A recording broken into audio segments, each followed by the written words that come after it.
There is exactly one person that Sunni Islam holds, without dispute, is alive right now, having been alive for roughly 2,000 years. 1. Not 4. You have almost certainly heard the number 4.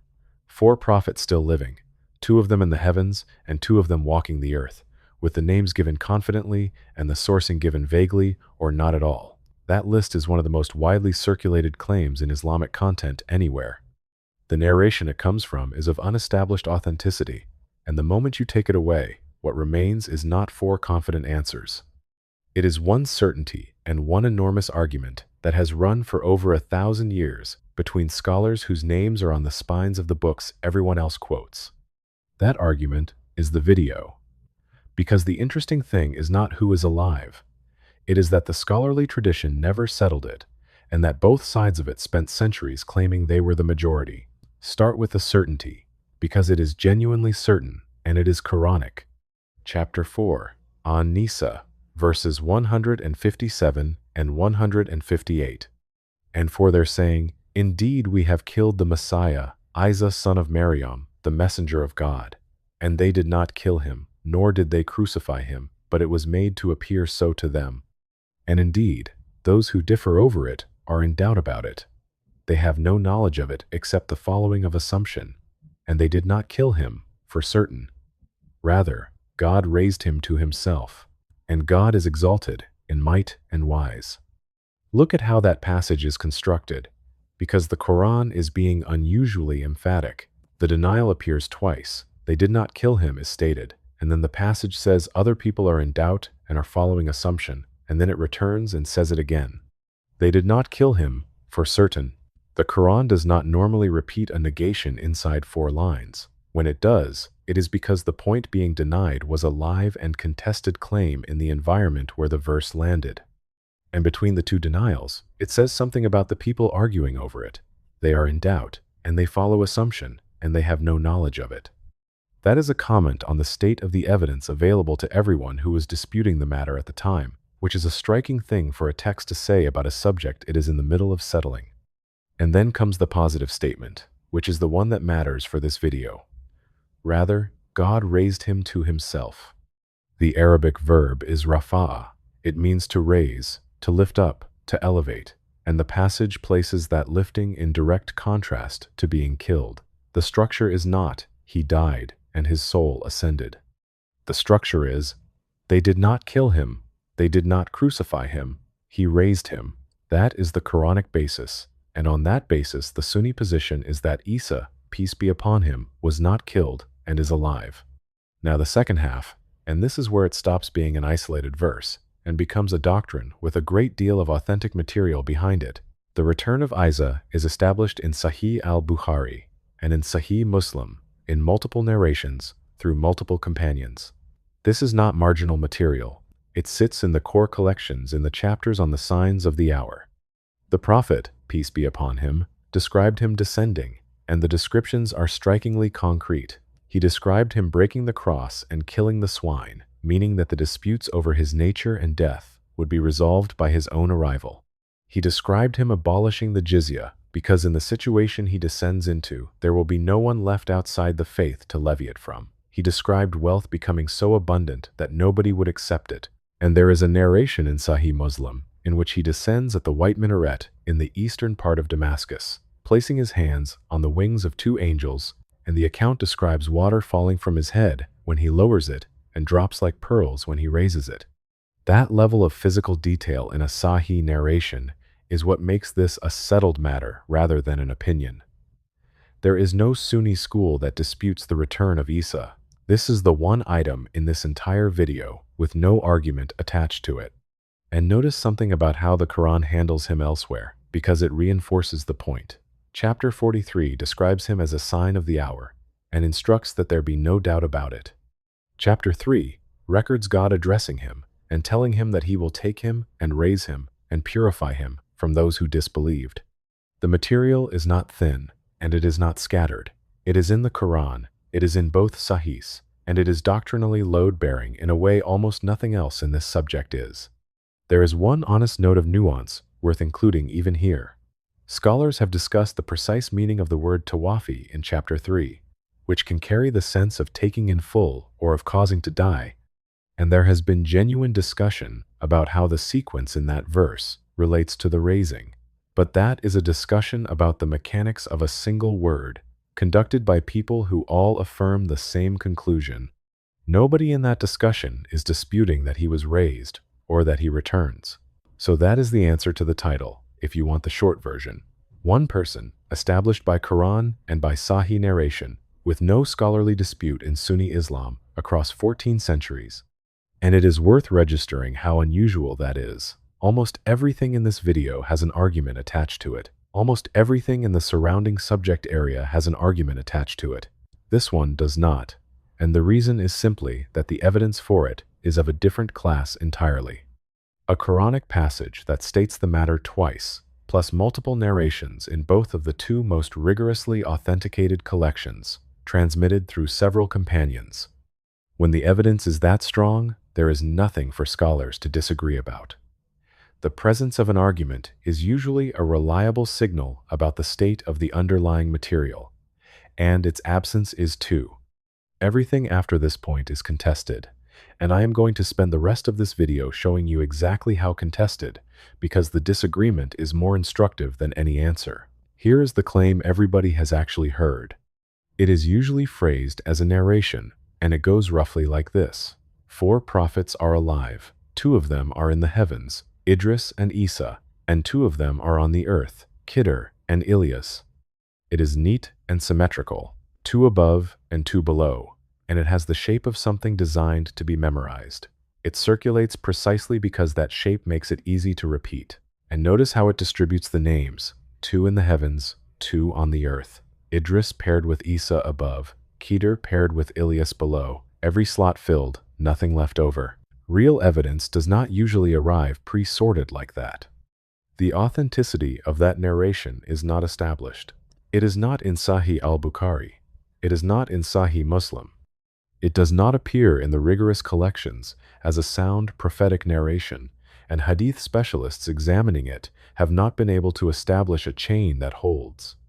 Which means the tidy count of 4 is not the starting point for this discussion. It is a summary that somebody produced, and it has been doing the work that actual evidence should be doing.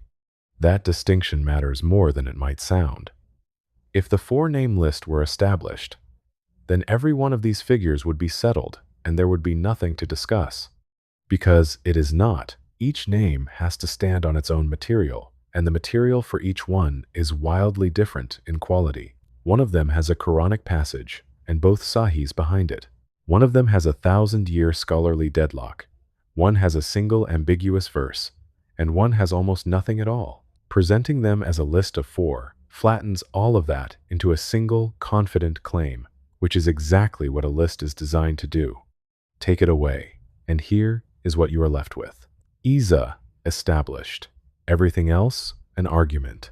And the argument about the second name on that list is one of the longest-running scholarly disputes in Islamic history. Khidr is the figure from Surah Al-Kahf. The Quran does not name him. It calls him a servant from among our servants, to whom we had given mercy from us and taught knowledge from us.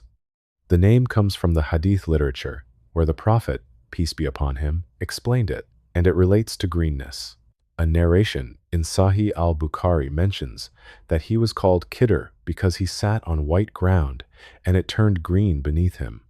He is the one Musa followed, the damaged ship, the boy, the wall. That story is Quranic and undisputed. Even his basic identity is contested, which is a useful indication of how thin the ground is. Scholars differed over his personal name, with several proposals transmitted. They differed over his lineage, and they differed over whether he was a prophet at all or a righteous servant given knowledge, which is a genuine and unresolved question, since the Quran calls him a servant rather than a messenger. If the tradition never settled what he was called or what he was, the odds of it settling whether he is currently breathing were never good. What happened to him afterward is not settled either. Here is the case that he is alive, and it is a serious case made by serious people. I am going to give it at full strength, because a version of this argument that presents one side weakly is not worth watching. Ibn Salah, one of the most important figures in the science of hadith, the man who wrote the foundational manual on the subject, stated plainly that Khidr is alive according to the majority of scholars, and that the righteous and the general body of people are with them in that. Al-Nawawi, in his commentary on Sahih Muslim, said the same thing and went further. He wrote that the majority of scholars hold that he is alive and present, and that the reports of people encountering him, sitting with him, taking knowledge from him, asking him questions and receiving answers, are more than can be counted and too well known to be concealed. That is not a fringe claim. Ibn Salah and Al-Nawawi are two of the most cited scholars in Sunni Islam. If you have read a hadith textbook or a commentary on Muslim, you have read them. And the sheer volume of transmitted encounter reports is genuinely part of their argument. Over the centuries, an enormous number of accounts accumulated from pious individuals who reported meeting him. The argument being made is not that any single one of those accounts is decisive.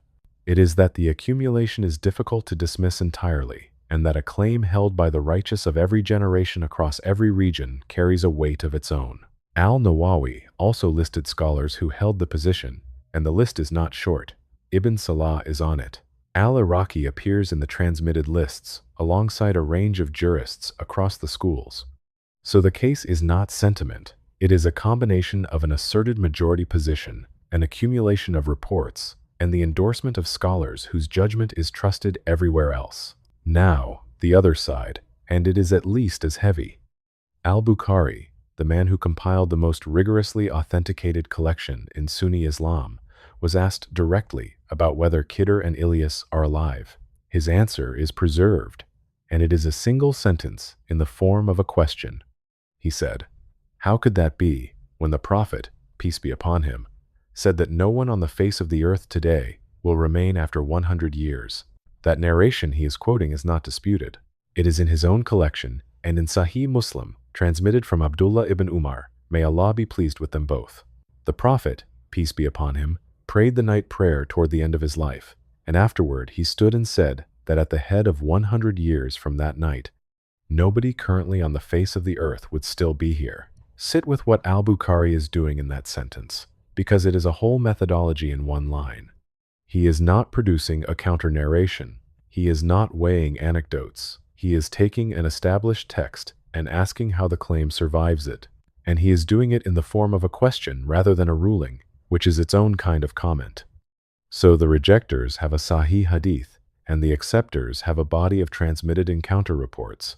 That asymmetry is the entire argument in one line. And Al-Bukhari is not alone on that side. Ibrahim al-Harbi held that Khidr had died.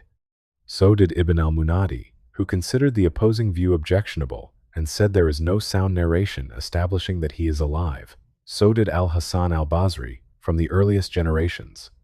So did Ibn al-Jawzi, who went through the encounter reports systematically and judged them fabricated, examining the chains one by one, and who concluded that the sound narrations completely invalidate the claim that Khidr is living. That is worth pausing on, because it is the direct collision point. Al-Nawawi says the encounter reports are too numerous to count. Ibn al-Jawzi went and counted them, and rejected them. Same body of material, opposite verdicts, and the difference is entirely about whether accumulation of weak reports can substitute for authentication. That is a methodological disagreement rather than a factual one, which is why it never resolved and why it could not have. Notice the range of that list, because it matters for how you weigh it. Al-Hasan al-Basri belongs to the generation immediately after the companions. Al-Bukhari is 3rd century. Ibn al-Jawzi is 6th. Ibn Taymiyyah is 7th and 8th. This is not one school or one era objecting. It is a position that kept being reached independently across 6 centuries by people working from the texts. Ibn Taymiyyah made a different kind of argument, and it is worth hearing because it does not depend on chains at all. He reasoned that if Khidr had been alive during the lifetime of the Prophet, peace be upon him, he would have been obliged to come to him, to learn from him, and to support him, because the Prophet, peace be upon him, stated that even if Musa were alive, he would have no option but to follow him. The prophetic covenant applies to prophets. So either Khidr came, in which case where is the record of it, or he was not there to come. Al-Hafiz al-Iraqi and Ibn Hajar al-Asqalani after him both noted that there is no sound narration establishing that Khidr ever came to the Prophet, peace be upon him, at all. And the rejectors bring a verse as well, chapter 21, verse 34. And we did not grant to any human being before you immortality. The argument is that Khidr, being human, falls under the general wording. Now, the counter-arguments exist too, and I am giving them because leaving them out would be taking a side. On the 100 years narration, those who hold Khidr is alive have argued that the wording refers to those present in that generation and addressed in that context, and that a figure from a much earlier era is not covered by it. They point to the phrasing of the narration itself, which speaks of this night of yours, as indicating a specific audience. On the immortality verse, they argue that nobody is claiming immortality. Khidr, on their view, will die eventually. Living an extraordinarily long time is not the same as never dying, and the verse addresses permanence. And on Ibn Taymiyyah's covenant argument, the response offered is that an obligation to follow does not necessarily entail a public appearance that would have been recorded, which is a weaker answer than the other two and is generally acknowledged as such even by those making it. So both sides have textual arguments, and both sides have answers to the other's textual arguments, and this has been going back and forth since roughly the 3rd century of Islam. And I want to be careful about one name in particular, because it gets misreported constantly in both directions. Ibn Kathir, in his history, records the position that the majority hold Khidr to be living, and transmits the reports. In the same work, he also transmits Ibn al-Jawzi's judgment that the sound narrations invalidate the claim. People on both sides of this argument cite Ibn Kathir as being on their side, and the reason they can is that he recorded both. That is what a careful historian does. It is not what a partisan does, and it is not what most of the videos on this subject do. Quick word before we continue. If this is landing for you, take a second to subscribe and hit that like button. It genuinely moves this channel forward more than you would think, and I want your answer in the comments on this one, and I would ask you to answer it honestly rather than defending a camp. When two groups of scholars of this caliber look at the same evidence for 1,000 years and never converge, what does that tell you about the question itself? Is it that one side is missing something? Or is it that some questions were never meant to be closed? Tell me where you land. I read them all. Then stay with me, because there is a detail about how both sides describe their own position that tells you more about this whole subject than either of their arguments does. Back to the list. The third name on that list is Idris, and his case is different in kind from the other two. It rests on a single word in a single verse. Chapter 19, Maryam, verse 57. And we raised him to a high station, Rafanahu Makanan Aliyah. That is the entire Quranic basis for the claim that Idris is alive. There is no supporting verse, no second passage, and no Sahih narration stating it directly. Everything depends on what raised means in that one sentence. The same root appears in the passage about Isa. God raised him to himself. So the argument runs that if raising means one thing there, it may mean the same thing here. But the word does not only mean physical elevation, and it does not only mean that in the Quran, elevation of rank is one of its most common senses in Arabic. When a person's standing is raised, or their reputation, or their honor, the same root does the work. Chapter 94 uses it for the raising of the Prophet's remembrance, peace be upon him, which is plainly not a matter of altitude. And there is a second problem, which is what the verse actually says. It says he was raised to a high station, Makanan Aliyah. It does not say he was raised alive, and it does not say he is there now. A person raised in rank after death would satisfy the wording perfectly. There is a third consideration as well. Idris is one of the least described figures in the Quran. He is named twice in the entire book, once in chapter 19 and once in chapter 21, and the total material about him amounts to a handful of words describing him as truthful, a prophet, and patient. To build a claim about a person's continued physical existence for thousands of years on one verb inside that much material is a considerable amount of weight on a very small foundation. So the verse is genuinely ambiguous, and the commentators split on it, and they split without any of them being able to point at something decisive. Some read it as physical elevation to one of the heavens. Some read it as elevation of station and honor. The Miraj narration in Sahih al-Bukhari places Idris at the fourth heaven, which the first group treats as support, and the second group notes that meeting a prophet in the heavens during that ascent does not distinguish him from Adam, Yusuf, Musa, or Ibrahim, all of whom were met the same way and none of whom anyone claims are alive in the sense being discussed. That is a genuinely strong counter-argument, and it is worth stating plainly because it is the sharpest point in this section. If being encountered in the heavens on the night of the ascent proves ongoing physical life, then it proves it for everyone the prophet, peace be upon him, met that night. Nobody argues that, which means the encounter cannot be doing the work it is being asked to do. And the fourth name has the least material of all. Ilyas appears in the Quran, in chapter 37 and chapter 6, as a prophet sent to his people who called them away from worshipping Baal. That is essentially the entire Quranic content about him. There is no verse describing his raising, no verse describing his end, and no Sahih narration establishing that he remains alive. Al-Bukhari's response covered him too.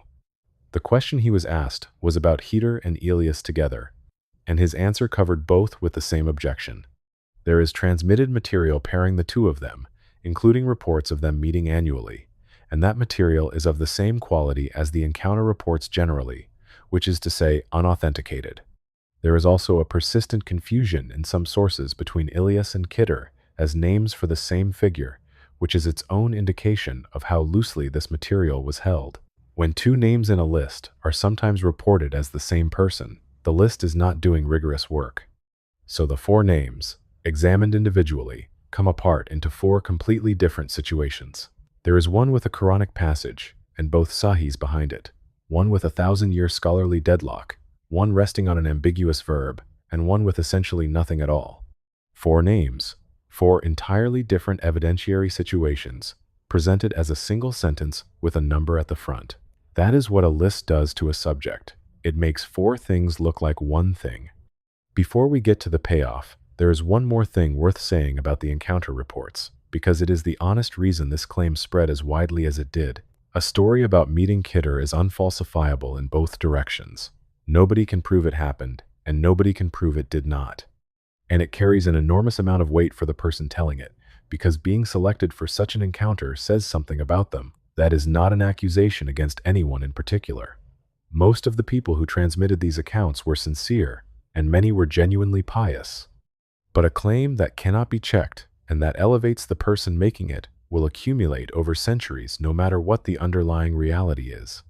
The accumulation itself is exactly what you would expect either way, which is why Ibn al-Jawzi treated the volume of reports as uninformative rather than as evidence. That is the strongest version of the skeptical case, and it deserves to be stated properly rather than reduced to a dismissal. Now, the detail I promised you, and it is the most revealing thing in this entire subject. Both sides of this argument claim to be the majority position. Ibn Salah said, Khidr is alive, according to the majority of scholars. Al-Nawawi said the majority hold that he is alive and present. That is stated flatly, as a matter of record. And Al-Qurtubi, in his own commentary, wrote that the majority of people hold that Khidr died. Those are two of the most respected names in the tradition, describing the same scholarly landscape, and arriving at opposite conclusions about which way it leaned. Now, think about what that actually tells you. It is not that one of them was being dishonest. Both were reporting what they saw, and what they saw depended on which body of scholarship they were closest to. Al-Nawawi is describing a landscape that includes the jurists, the ascetics, and the general body of the pious, among whom the reports of encounters circulated constantly. The scholars Al-Qurtubi is counting, and the ones Al-Bukhari and Ibn al-Jawzi represent, are the hadith specialists, whose entire discipline is built on refusing to accept a claim without a chain. Two populations, two answers, both honestly reported. And that phenomenon should make you cautious the next time you hear that the majority of scholars hold something. It is one of the most common moves in religious argument, and it sounds like a fact. What this case demonstrates is that it is frequently a description of a room rather than a description of a field, and that two people standing in different rooms can both say it truthfully. The claim of majority did a great deal of work in spreading this position, and it was never a count. Nobody was counting. It was an impression, reported honestly, from inside a particular circle of scholarship, and that is the actual finding of this video.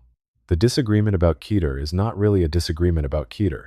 It is a disagreement about what counts as evidence, which explains something that otherwise looks strange, which is why the argument sorted itself the way it did. Notice who is on which side. The hadith specialists cluster heavily on one side of this.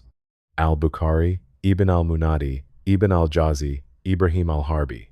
These are people whose life's work was chain criticism, and they reached the answer that chain criticism produces. And the other side is not weaker in learning. It is weighted differently toward jurists and toward those closest to the devotional life of the community where the encounter reports lived. Neither group was being careless. They were applying the standards of their own discipline to a question that sat between disciplines. If you accept that a very large number of independent pious testimonies can establish something even when no individual testimony can be authenticated, you land in one place. If you hold that a claim without an authenticated chain is not established regardless of how many people repeat it, you land in the other. Everything else follows from that single methodological commitment, which is why 1,000 years of argument did not close it. The two sides were never really examining the same question, and no amount of further evidence would have helped, because the disagreement was never about the quantity of evidence. It was about what the word evidence means. So where does that leave you practically? It leaves you with something more useful than an answer, which is a clear view of a question's actual shape. Nothing in Islam depends on this. That is worth stating plainly, because the intensity of the argument can make it feel otherwise. No obligation changes based on whether Qidr is alive. No prayer, no fast, no ruling, no article of belief. A person can hold either position or neither, and their faith is untouched. This is what scholars call a matter where difference is tolerated, and the category exists precisely for questions like this one. There are things the tradition treats as binding, and there are things it treats as genuinely open, and confusing the two is where a great deal of unnecessary hostility comes from.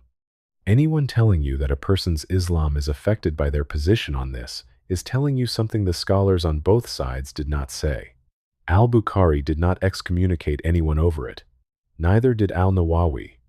The one item on the list that does carry doctrinal weight is the one that is not disputed. The return of Isa is a matter of belief in Sunni Islam, and it is established by the Quran and both Sahihs, and nobody is arguing about it. So the shape of this subject is almost the inverse of how it gets presented. The part that matters is settled, and the parts that are contested do not carry any consequence. That inversion is worth noticing as a general pattern, because it recurs. The material that generates the most heat online is usually the material with the least riding on it, and the reason is not mysterious.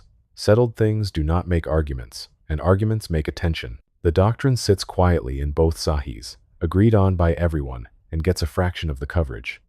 And notice how the tradition behaved throughout. Al-Bukhari did not suppress the opposing view. Al-Nawawi did not hide the hadith that counted against him. Ibn Kathir wrote down both cases in the same book. Ibn al-Jawzi examined the reports one by one, rather than dismissing them by category. Nobody in this story rushed. That is 1,000 years of people disagreeing without resolving, and preserving the disagreement carefully enough that we can still read both sides in full, in their own words, with their reasoning attached. Think about what had to happen for that to be possible. Scholars who thought the opposing view was wrong copied it accurately anyway. Students transmitted arguments their own teachers rejected.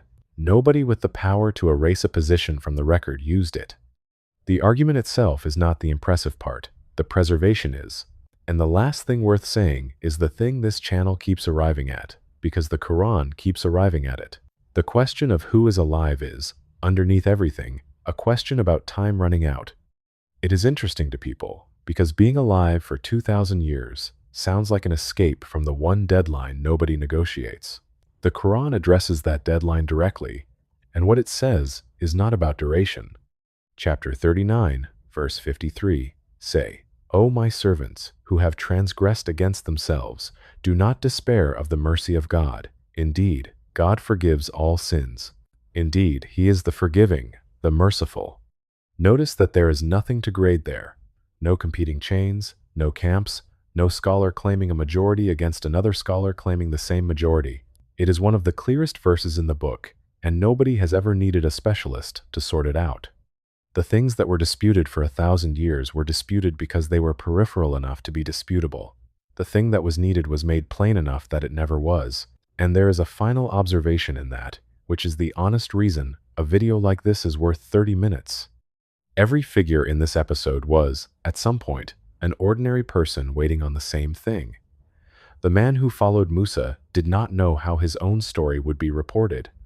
Ilyas called his people away from Baal without knowing whether the call would land. Neither of them was working with certainty about their own outcome. Whether or not any of them is breathing right now, none of them received a different deal on the thing that actually matters, and neither did you. One person, certainly. Everything else, an argument.